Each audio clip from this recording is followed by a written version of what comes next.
అందరికీ నమస్కారం.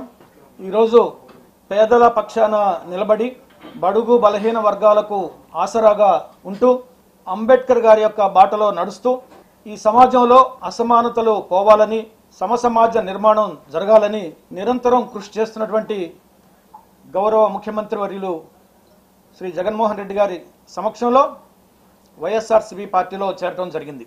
మొన్ననే 19వ తారీఖు నాడు మనం బాబాసాహెబ్ డాక్టర్ అంబేద్కర్ గారి యొక్క విగ్రహాన్ని ఆవిష్కరించుకున్న విషయం మనందరికీ తెలిసిందే. ప్రపంచంలో అతి ఎత్తైనటువంటి అంబేద్కర్ విగ్రహాన్ని జగనన్న పేరు చేతుల మీదుగా ఆవిష్కరించుకున్నాం. ఇది ఒక చరిత్ర, ఆంధ్రప్రదేశ్ రాష్ట్ర చరిత్రలో సువర్ణ అక్షరాలతో లిఖించదగ్గటువంటి ఘట్టం.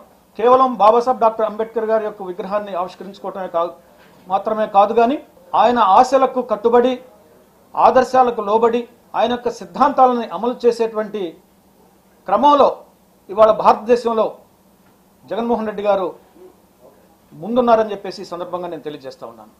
బాబాసాహెబ్ డాక్టర్ కన్నటువంటి కళ రాజకీయ, ఆర్థిక, సామాజిక అసమానతలు పోవాలని, సమసమాజం నిర్మాణం జరగాలని, కుల వివక్ష అంతరించాలని, పేద బడుగు బలహీన వర్గాలకు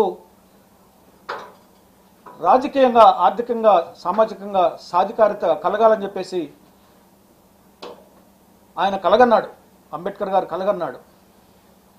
ఆ కళను సాకారం చేస్తున్నటువంటి ఏకైక ముఖ్యమంత్రి వర్యులు జగన్మోహన్ రెడ్డి గారు అని చెప్పేసి ఈ సందర్భంగా నేను తెలియజేస్తున్నా.